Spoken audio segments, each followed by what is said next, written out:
Hey, what is up, everybody? And I know what you guys are thinking, that I technically shouldn't be doing this series anymore because Halloween is over. Halloween ended um, Tuesday night on October 31st, 2017, and technically I should just stop making this series. Well, I have a couple of reasons why I'm continuing this series. One, because I only legitimately have one left. I want to at least say that I did it and finish the last one.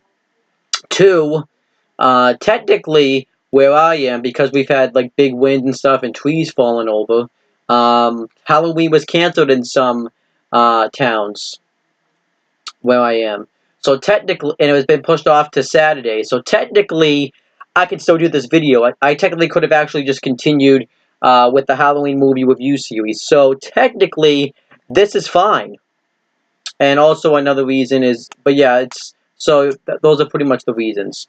I have one more. I did watch this movie on Halloween night, but I had finished it at like 11:40 at night, and it just wasn't gonna. I wasn't gonna be able to make the video in time, and I was getting tired. Yesterday, I was kind of lazy and didn't feel like making many videos, so you get in this video now. Um, so let's just get right into it. So yeah.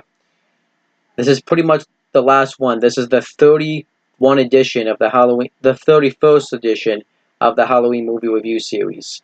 I overall enjoy doing this series, and yeah, I had fun doing it.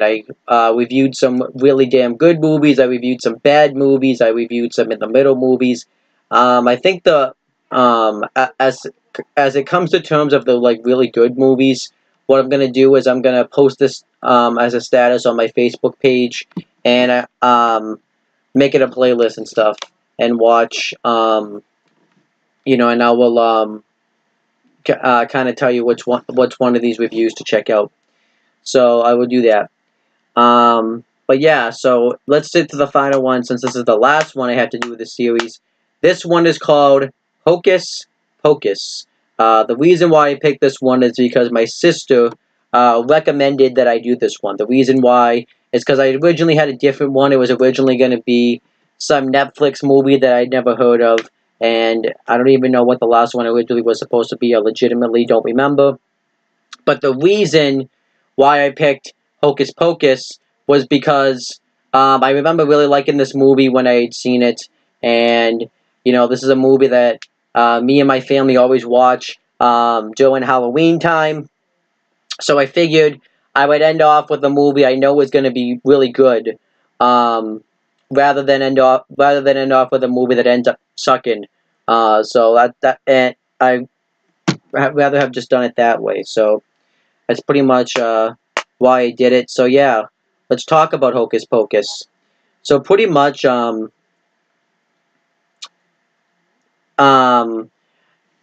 obviously when it comes to like the hype behind this movie, if everybody knows about the Salem witch trials that took place in the 1800s, this movie kind of has to do with that. Back in the old days, people used to be afraid that they were witches, so they would hang people that they thought were witches. So that's kind of where this movie kind of comes from. It kind of takes that idea and puts it into this film. And also, from what it says, is writer, the person who wrote this film, David Kirshner, I don't know if that's how you say his name, came up with this film because him and his daughter were sitting outside, and they were talking, and they had seen a black cat, and they were talking about what would happen if, if the cat was ever a boy, into a Vineland 300, it was changed into if a boy had been changed to a cat 300 years ago by witches. So he kind of took that idea, and then they started making production. Originally, Walt Disney wasn't going to distribute this film, so they were going to have it be like a low budget type of movie, but then, Disney had found the script to be good enough where they were going to, sink their teeth into this project, so that's exactly what happened. And eventually, the movie went off without a hitch. A lot of this movie production began on October 12th, 1992, and a lot of the film was filmed in Burbank, California, but a lot of the other films, was filmed in for 2 weeks was filmed in Marblehead, Massachusetts, and a lot of the film set takes place in Salem, Massachusetts, because that's what this movie has to do with. And the movie was production was complete on February 10th, 1993. So now that I've kind of gone through all that, let me go through the actual stuff itself. This movie was directed by Kenny Orti I don't know how to say his middle name, Ortega, and it was produced by Stephen Haft and David Kirshner. It was written. The screenplay was written by Neil Cushberg and Mick Garris. The story was written by Mick Garris and David Kirshner, and the music was done by John Debney. The cinematography was done by Hiro Narita, and it was edited by Peter E. Berger. It was produced by Walt Disney Pictures. It was distributed by Vista Pictures, and the movie came out on July 16th, 1993, and the movie had a $28 million budget. So now that I've kind of gone through all that stuff, let me start off by talking about the film itself. So the movie starts off on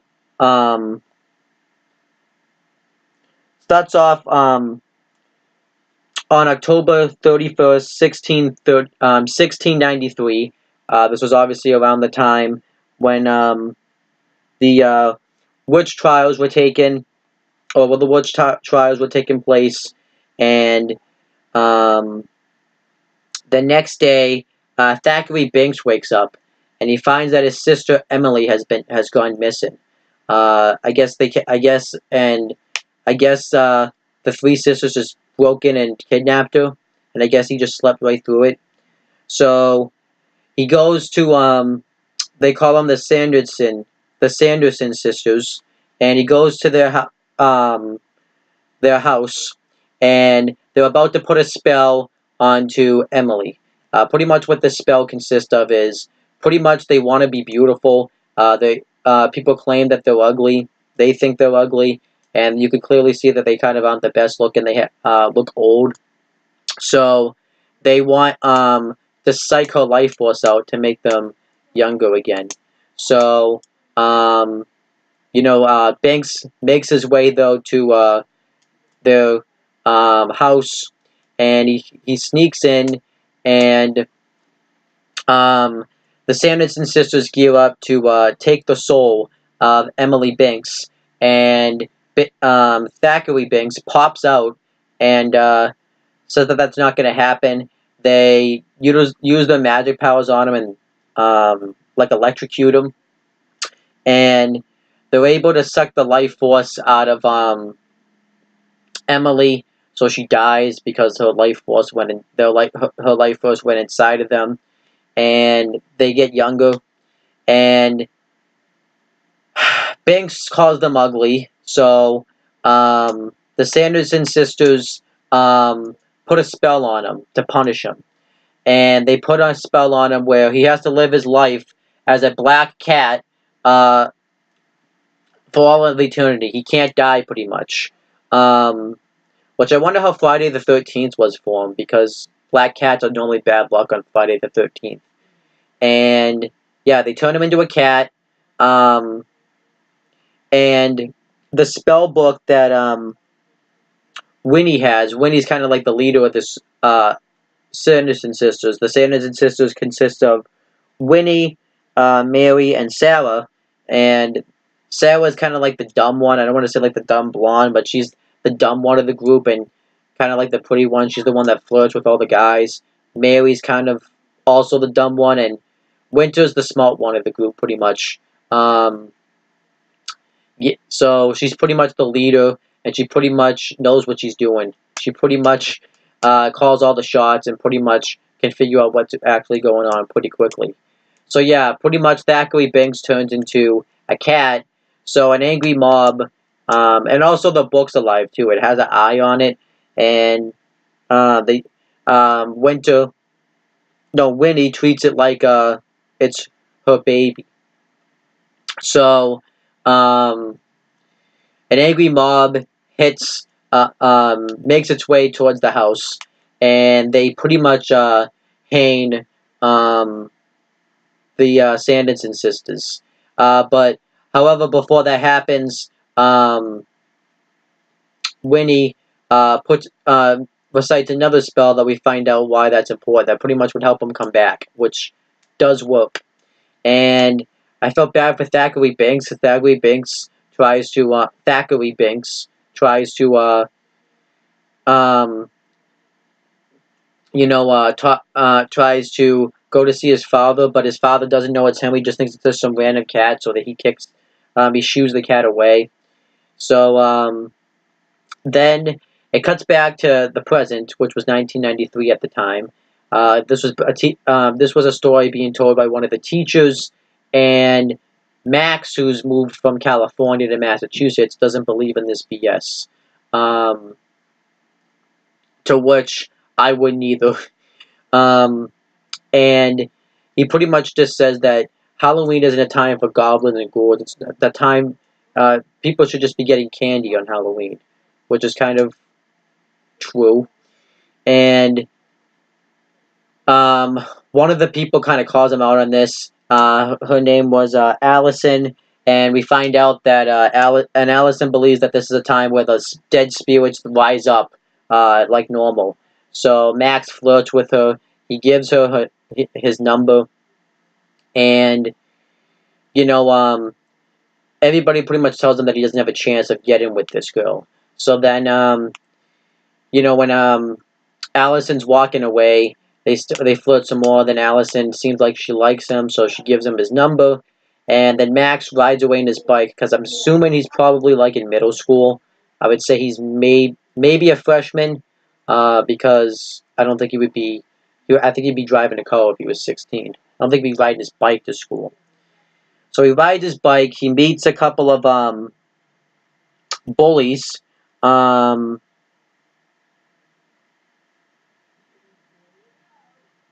and their names were. I'm trying to find their names. One's name was Ernie, who was the leader of the group, but he changed his name to Ice because it actually sounds boss. And the other one was Jay. And these are pretty much just delinquents. These are kids that are delinquents. So they pretty much, when Max doesn't give them cigarettes or money, they take his shoes.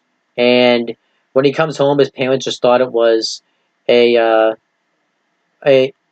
him protesting something, which was kind of weird. So yeah, Max doesn't really like living in Massachusetts because he just moved here. I wouldn't really blame him because I've never been to California, but I heard it's supposed to be really nice there. I'd be pissed off too if I went from moving to California to back to Massachusetts. So yeah, so Max is fantasizing about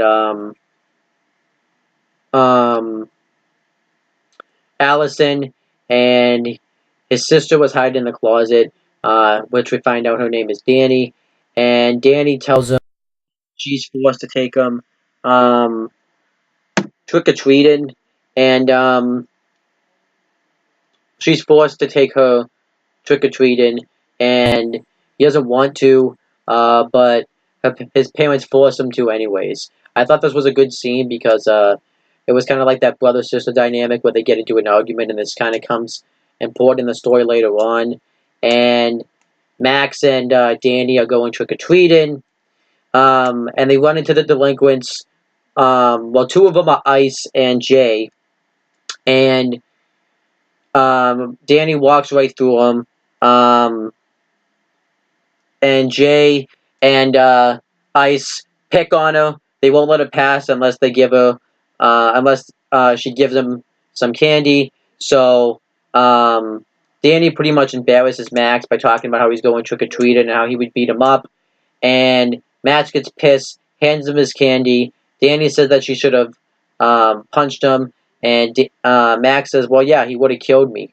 And, Danny says, yeah, but at least you would have died like a hero. And Max goes off on him, tells him, says that after we trick-or-treat, you're done trick-or-treating, you should just stay out of my life. So this makes Danny upset, and Max apologizes. He talks about how he doesn't like living in Salem some more, saying that he hates being here. He misses all his friends and stuff. So Max begs Danny to forgive him because he's a brother. He's her brother, so she does. He even does like the little puppy dog like face, which I thought was funny. And then they stumble across a rich a rich family's house, and we find out that that witch family was none other than Allison. And when obviously when Danny find out it was Allison, she says, "Ooh, Allison," kind of like to kind of embarrass Max because this was the person that Max was fantasizing over when Danny was spying on him in the closet. Sounds wrong the way I said it, but yeah, pretty much Danny is flirting with Allison, and they get into a conversation about how they learned about the Sanderson sisters, and Allison says she knows all about them because her mother used to run the tour of the Sanderson sisters' house, and she said it got closed down because scary things used to happen there, which isn't the case. I don't know if they didn't say what actually happened, but they pretty much said that they didn't really say what happened. I'm assuming it just got closed because either it didn't make enough money, or it probably it probably just was old. So yeah. So Max says, well, offers to go explore the house. Danny doesn't want to. But Max says that he'll do anything that Danny says, and Danny says that next year they have to be Peter Pan and Belle, or whatever the woman's name for Peter Pan was, because I can't think of it off the top of my head, but I think it was Belle. I don't think it was Belle, but it was Peter Pan and I forget the other fairy. And he reluctantly agrees. And he has to do it and that's going to be embarrassing for him. We don't know if it actually happens, though, because the movie doesn't progress to that point. So, yeah, they go to the house. They see the spell book, and they also find this candle that I forget what they called this candle, but this was the but pretty much if you light this candle, this would bring the witches back, and it had to be a virgin. And one thing I didn't like about this movie is I thought that while I thought the joke was funny, they kept going back to this joke again and again because Max is a virgin and he lights the candle, and yeah, it was just kind of like one of those jokes that you didn't really need to go back to again and again and again. So yeah, apparently if a virgin lights this candle, it would bring the witches back. Obviously, Max doesn't believe in it, and he likes it to be funny at first. So he lights the candle. Well, at first he tries to light the candle, but then he gets attacked by Binks, which they don't know this is Binks. They just assume it's just a random cat. Because something that I didn't say was Binks has pretty much been goading the candle, making sure that the witches couldn't come back. But then later on, what didn't make any sense about it was he's telling Max, Allison, and Danny that he actually had been waiting in case someone was dumb enough to light the candle so I could set my body free. But why would he prevent Max from lighting the candle to begin with if he didn't want the witches to come back? I don't really know why. But yeah, he lights the candle, and pretty much this brings the Sanderson sisters back. They come back, And yeah, they come back and they find out that they find Danny um,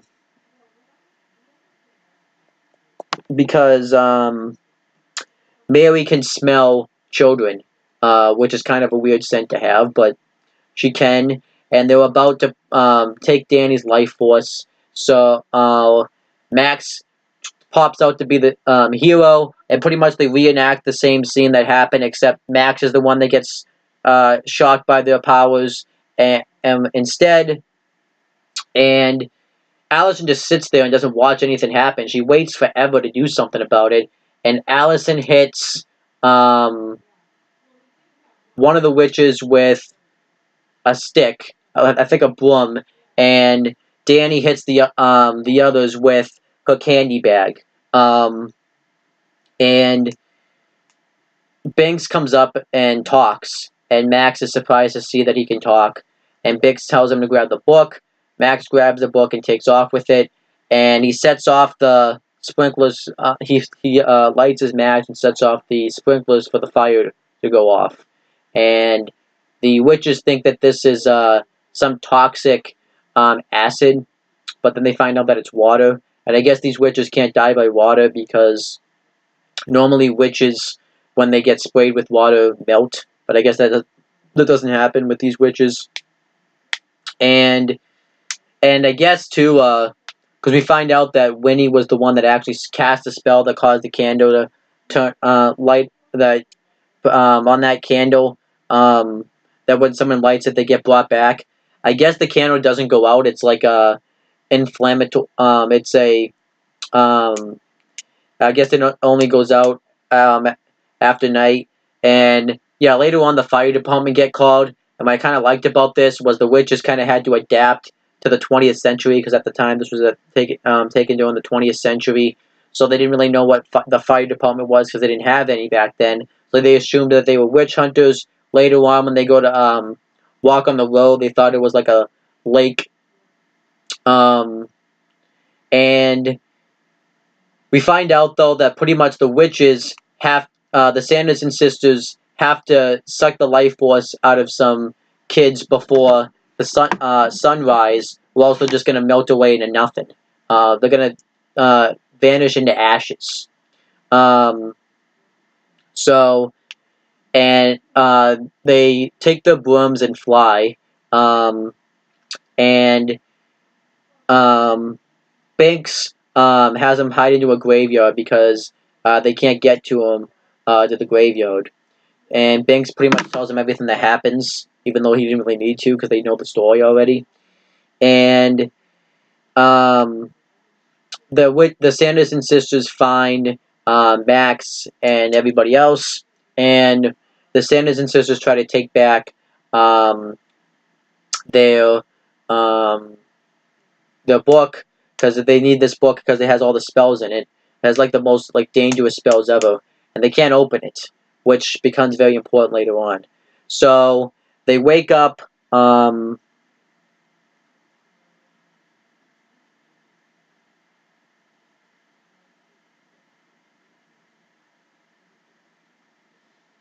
I'm trying to see who they woke up.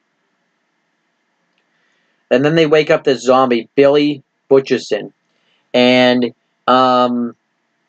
this was a zombie that Winnie had cast a spell on where his mouth got sewn shut because she got jealous that he dated somebody else. And she forces this Billy to go after Max.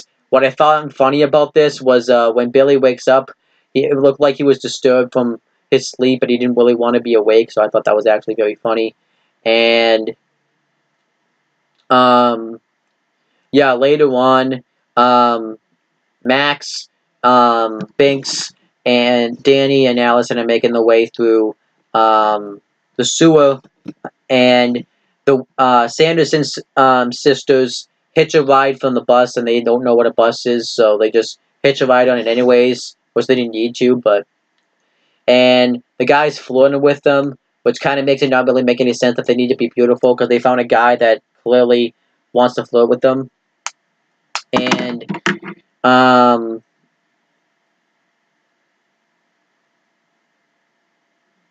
Sarah is driving the bus, and Binks and everybody else comes up out of the sewer, and Binks gets hit by the bus. And it was supposed to be this emotional moment where everyone had thought Binks had died, but since he can't die, his organs just all go back together, which that must be painful. Um, and then um, the Sanderson sisters, um, Mary smells children, and when they get off the bus, they see that there wasn't any children. They get confused. They just see everybody in Halloween costumes because they never heard of Halloween before. And then they see the devil, somebody dressed up like the devil, thinking that it was and they think it's the actual devil, and they do everything that he says. So they go to him and worship him, and the devil just thinks that this is somebody. These were just three girls dressed up as in Halloween costumes. So that everybody starts to flirt with the devil. The devil's wife gets jealous, which they think is Medusa, because she had curls in her hair looking like snakes, and the devil's wife throw him out. And Winnie figures out that pretty much she doesn't figure out that it's called Halloween, but she pretty much figures out that everyone's just dressed up for Halloween, which which becomes important later on in the film. So then Max tries to tell the police about what happened, about how the Sanderson sisters came back to life, and the police doesn't want to hear it. He just thinks it's a prank, and so he tells them to leave, and we actually found out that this wasn't a real cop. He was just in a Halloween costume, which I thought was hilarious. And he takes off with some girl, and Billy tries to pop up out of the sewer, and they run over his hand. So then they go to a Halloween party, and they try to tell the parents about it. The parents just think that they've had too much candy and that they're crazy. So there was a guy performing at a concert. He was performing the song I Put a Spell on You. And Max tries to warn everybody that the Sanderson sisters are back. He even points them out because they actually showed up at this party. And the Sanderson sisters just pretend that they're in Halloween costumes, so they pretend that Max was just in on the whole thing, and it was just a Halloween joke. So Winnie and the Sanderson sisters start singing the song, I Put a Spell on You, and Now You're Mine.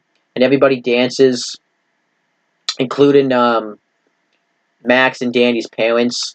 And pretty much this song puts a spell on them so that way they dance until they die. The song I thought was very good. And overall I liked I thought this was a great scene that they put the spell on them. So yeah, Max pretty much realizes that they're screwed. So Allison comes up with ideas. So they set the Sanderson sisters up in a trap, where the Sanderson sisters show up at a school, which they thought was a prison for children, which I thought was a funny quote. And they play a recording of somebody at a library where they ask for a book, and they think that they actually have their book. So they go into the school oven, and this oven was like huge. There was no way that this was actually an oven, but this was a huge oven. And they burn the Sanderson sisters, so everybody's happy that the Sanderson sisters have been destroyed. Banks is especially happy. And also he does like an emotional moment where he tells Max to appreciate Danny while he has her now, because you won't know what it's like when you lose her. Because that kind of becomes the whole story in the movie. Max tells him not to blame himself for what happened to Emily. And Max ends up being part of the family.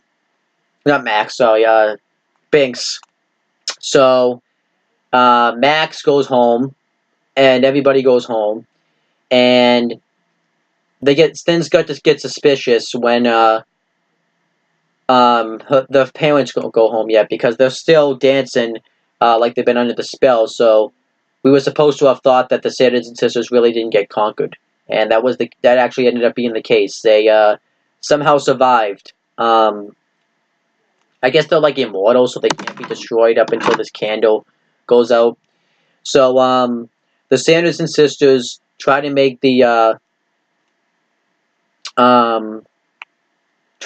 potion for memory, but they can't. So they realize pretty much that they're doomed without their book, without their spell book. They can't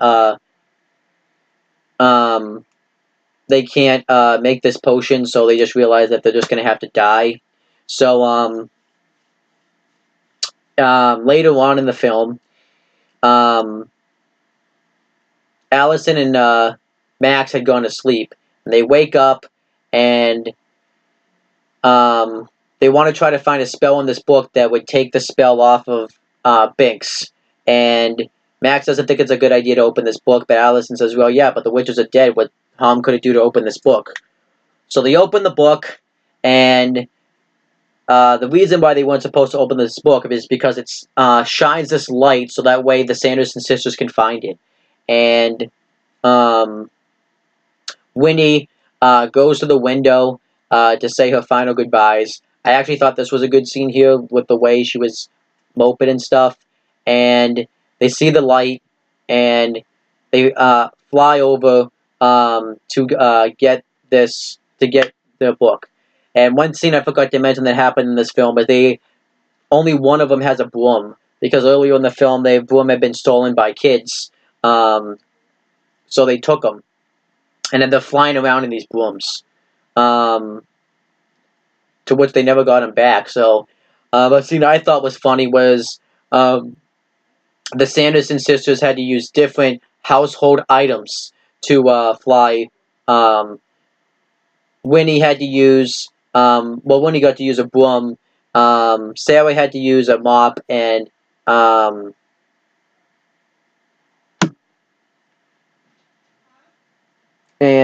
Mary had to use a vacuum. I thought it was hilarious when she was using the vacuum, actually. So the Sanderson sisters make their way to the house. Max and Allison's got to go home because it's like 5 a.m.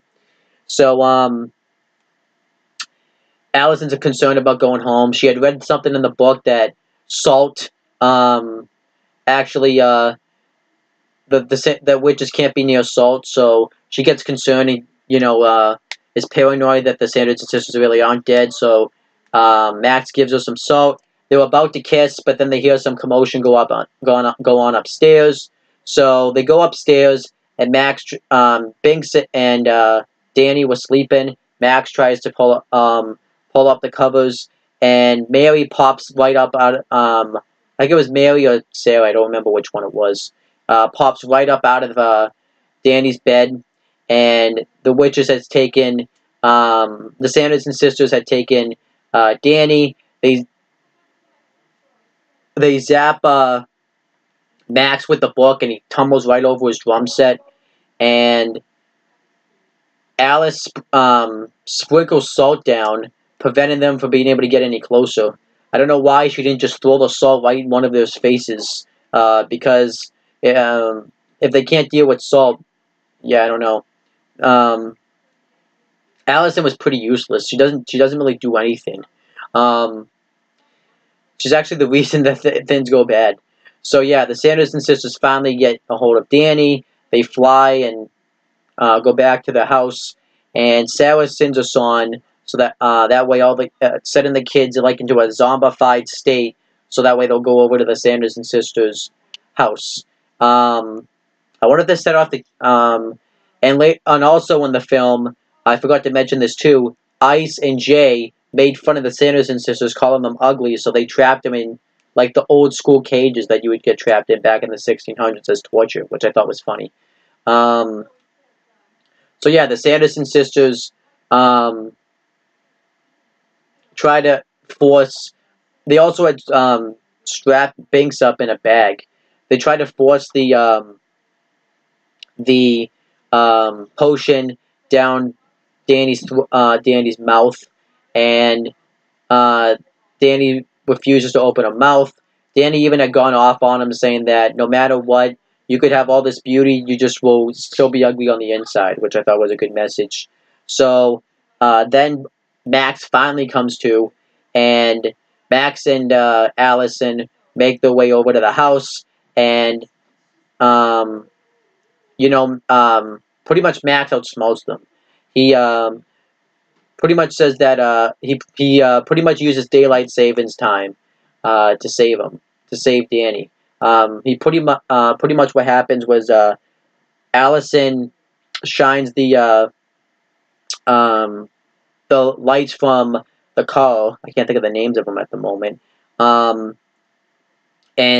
the Sanderson sisters think that the sun comes up, so this allows Max to be able to save Danny. He destroys the potion. He just spills it right on the ground, and they take off. And the Sanderson sisters see that this potion's been destroyed, but there's enough that where they can just save like a tiny bit.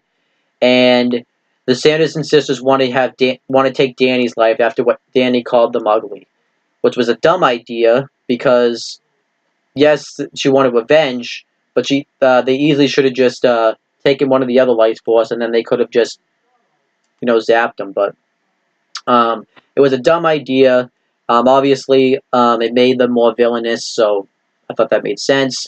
And yeah, so then Max and everybody make their way to towards the graveyard, and Max gets attacked by Billy, and yeah, Billy beats him up, and Max tries to use his knife, his switchblade knife on him, but Billy overpowers him, and Winnie orders him to kill him so that way they can go after Danny, but instead Billy cuts his mouth that's been stitched and tells Winnie to go to hell, and he refuses to do her bidding, and pretty much he just tells her to shove it. So then later on, the um, Max and everybody put Danny in Billy's grave and spray salt around it, so that way keeping her safe, so that way the Sanderson sisters won't go after her. So, but this fails because the Sanderson sisters take everybody out, and they take out Billy. His head falls off, and um, Danny gets out and puts his head back on, and this allows Winnie to grab Danny, and she tries to force the potion down Danny's mouth, but Binks prevents her from doing so. He tries to attack her, but Winnie just shoves Binks right off of her, and the potion falls, and Max catches it, and Max says that Max threatens Winnie to let Danny go. He'll smash the potion, but Winnie threatens to kill Danny if he smashes the potion. So Max realizes he's in a dilemma. He drinks the potion himself, and pretty much now Max sacrifices himself. They have to suck out Max's life force now. So Winnie tries to do just that, but pretty much time wasn't on their side. Time runs out, so they fade away into nothing. I didn't think the intensity of them sucking out Max's life force was very good. Then later on, Danny thanks Max for saving her life, and Max says that he had to do that. I'm your big brother. And then we find out that Binks died because the Sanderson sisters had died. So his soul finally was free, and he finally sees Emily. And the movie ends with Binks and Emily leaving together, and that was pretty much they go to heaven. That was pretty much the end of the film. And yeah, overall, I thought the film was really good. I thought the acting was pretty decent. I thought the story was really good. I kind of liked how they utilized kind of like the Salem 1600s into the 20th century. I thought that was very cool. Actually, I lied. That wasn't the end of the film. Pretty much the end of the film is the aftermath. The parents going, finally being free of the spell. And yeah, kind of question whether the movie was over because we see the book's eye kind of open up, so that kind of made you question whether the Sanderson sisters really died or not. So yeah, overall, I thought this film was really good. It does have some like unnecessary scenes. Like I don't really think they needed to include that scene where the Sanderson sisters went on the bus. That probably wasn't needed when the Sanderson sisters visited the devil. That kind of wasn't needed. And also when the Sanderson sisters visited.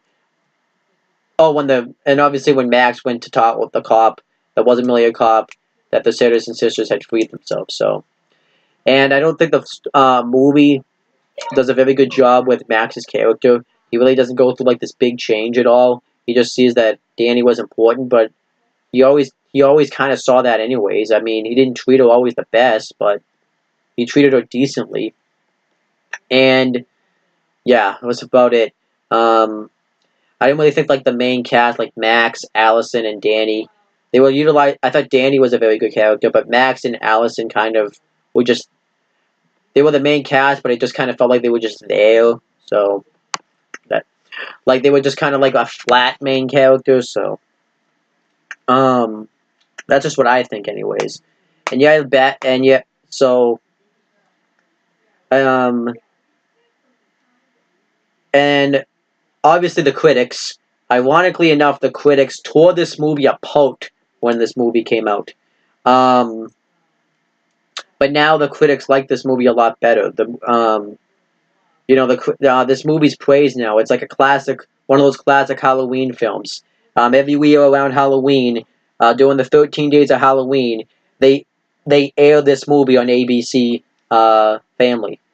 So this movie's a classic now. It kind of makes you wonder what would have happened if this movie had came out in the 2000s versus 1990, the 1993. Now, I was trying to figure out why they tore this movie apart. Now, one of the reasons I came up with is I don't think witches and stuff were really that popular in '93 because I kind of looked at a lot of the films that came out around this time, and there's a lot of films like Free Willy. You had What's Eating Gilbert Grape came out, um, and it was films like that. Like it was a lot of science-based films, and there really wasn't a lot of like horror-based films that really came out around '93. It um, wasn't a big year for horror films. I have a feeling that this movie had probably come out maybe in the late '90s, early 2000s. It would have done a lot better, but that's only you can't really say that. So, I mean, there's bits and pieces I can see why the critics tore this movie apart, but yeah, overall, I think the movie is really good. I think it's a really good, like, classic Halloween movie to watch. If I had to rate the film, I'd give it an 8 out of 10. I don't think it's a perfect film. Like I said, it does have problems, but I think the film overall it's not a perfect film, but I think it's a really good film. If you want a Halloween movie to watch, this is the movie to watch. For a kid, for a family-based type of style, I probably wouldn't bring you to this film because I would go. If it was like an adult asking me to watch it and he'd watch horror movies, I'd put him to like other horror. I would put him to like other franchises, but I would definitely recommend this film as like a family Halloween film. Um, and yeah, as for like the legacy that this movie lives, I mean, the only like notable thing is that it plays every year on ABC Family now, and there have been talks that they were going to make a sequel, but it's been the talk for about 3 years now since July of 2014, but it never ends up happening. So then it finally, Mick Garris said that he was working on a script for Hocus Pocus 2. This was the most recent news as of September of 2017, so about 2 months ago now. And pretty much, I don't necessarily know. I think I hear that it's going to be a sequel or a remake. But this film isn't going to be going into the theaters. It's going to be airing on Disney Channel, ABC Family, something like that, which kind of concerns me a bit because I think the movie should go into theaters just because I don't think the movie's going to be as successful if it goes on TV because people will be able to watch that stuff for free and stuff. So I think the movie should go to theaters because like going to Disney Channel and being like a TV film is worse than being a DVD film, in my opinion. Because at least if you have a straight to DVD movie, you're gonna make some sort of money. Having a movie just go straight to TV, it doesn't help the film. Because pretty much they'll probably get some money out of it, but people that's going on to free TV. People pay for this already with their cable package. It's not gonna be that great. However, I do have concerns that if it does go to theaters, it would have to compete with Halloween when it comes out in 2018. The Michael Myers one. But I think it could do fine against Halloween because Halloween's a horror movie and this is more of a family-based movie. I don't know if it would be able to compete against Halloween, but I think it has a chance of doing it just because of the thing. I think if this movie went to theaters, the second one, it would do fairly well just because of how popular the first one is now. Yeah. So overall, now let me go over the box office draw. This movie drew $39.5 million, so it did more than the budget, so at least it did good in box office. Critics just tore this apart. But the critics are just hard. I think the critics just are just hard people to please when it comes to films. There's some critics are different to please than fans are. So, all right, but now let me go over the cast. And they actually on Wikipedia have this broken up into different categories. Betty Midler played Winifred Sanderson, or Winnie for short. I thought she did a fantastic job as Winnie. All the Sanderson sisters did a fantastic job in the roles. Kathy Nanjami played Mary Sanderson. Sarah Jessica Parker played Sarah Sanderson. As for the main cast, Omri Kaz played Max Dennison. Now I did do some research and I did do some research and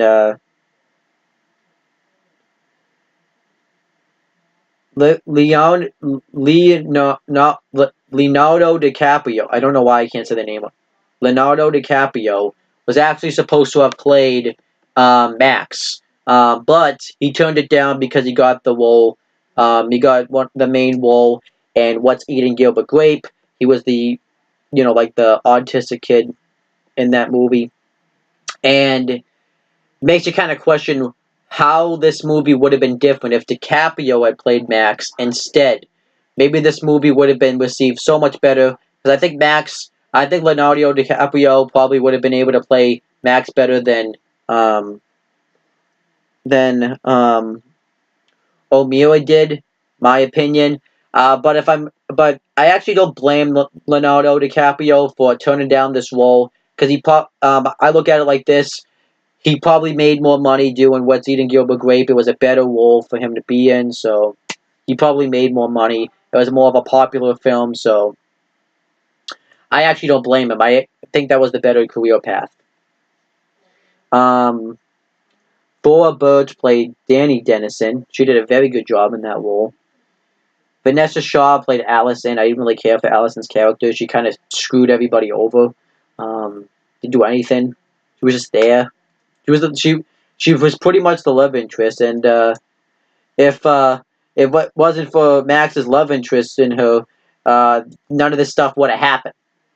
Sean Marie played Thackeray Binks. I think he did a great job as Thackeray Binks. Obviously, he played him as a teenager. Then he played him when he was the cat. Actually, the cat. No, that's one actually.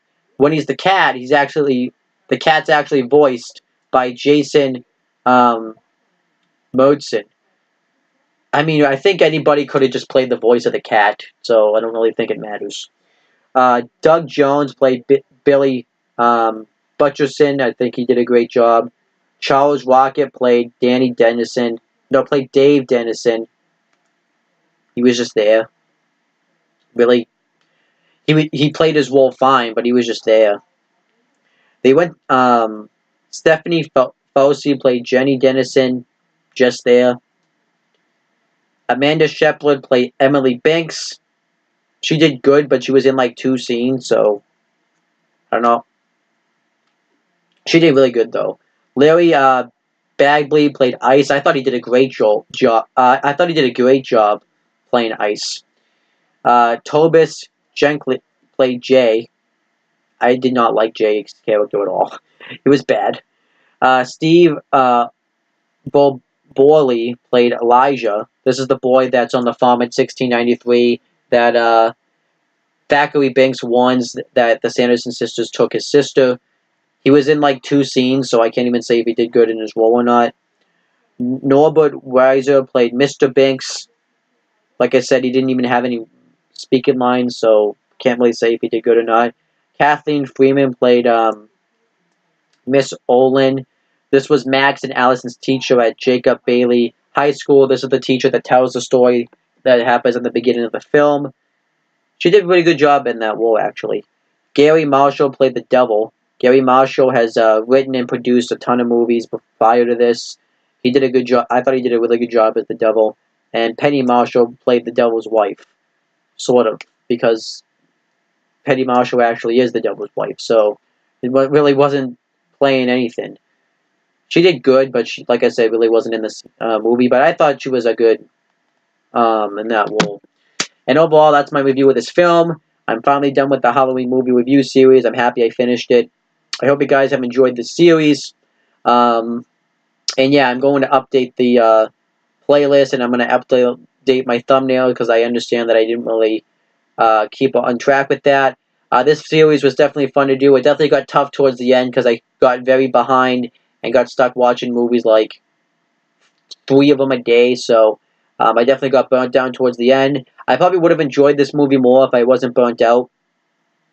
And I hope you guys enjoyed this. I hope you guys had a great Halloween, or are going to have a great Halloween for those of you celebrating it this Saturday.